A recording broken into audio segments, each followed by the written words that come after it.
эгерде жаран канча сом мамлекетке же кимдир бирөөгө эң минимальный карыз болуп калса, жанагы чек арадан чыкпоо боюнча флажок коесуңар.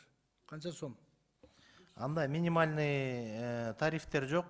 Баягы азыр мисалы эң аз болгону ушул штрафтардан 1000 сом болуп чыгып атат. 1000 сомдун 1000 сом карыз болсо эле ошого деле чектөө коюлат. Мындайда бул адамгерчиликтен дагы чыгып кетет да, мындай нерсечи. Эгерде ошол жаран эми 50-үзүн баары эле 100% баары эле грамотный эмес да.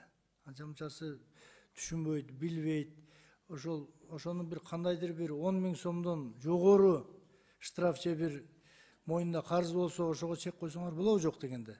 Например, 1000 сом, 2000 сом эми ошол үчүн жанагы азыр Чыңгыз Ильяс Кожоевич айтып кетти, 50 000 сомго, 100 000 сомго билет алып алып, анан байкуш жана жаран канчалаган пландаштырып алып, түн жарымда учурбай коюп пограничниктерчи, карызың бар экен деп.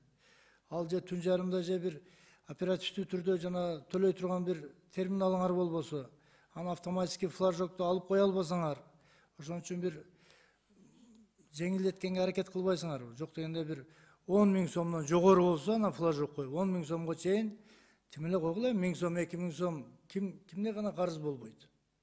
Бизде деле машиналарыбызга штраф келип калат, убагында төлөбөй калган учур болуп калат. Же болсо бир алименттеги кишилер болуп калышы мүмкүн, туурабы? Ошону бир ойлонуп бир сунуш бербейсиздерби? Туура, биз ал жагынан каршылыгыбыз жок, бирок именно ушул минимальный сумманы чечкенге жеке эле сот департаменти өзү эле чечип кое албайт. Муну тиги биргеликте баягы исполнительный власть. Сиздер сунуш бериңиздер, болсо биз Кабминге жанагы премьер-министрге кайрылалы. Жок дегенде бир 5 000 сом кылып коюңуздар анда. Туурабы? Анан 300 сомго деле 500 сомго деле алып кала берсе эң бир көйгөй жаратат да. Ачыгын айткандачы биз бул суроо боюнча бизде каршылык жок. Сунуш бериңиздерчи бир. Сиздер эми ошол тармактын профессионал кишисиңер, Макул. Рахмат.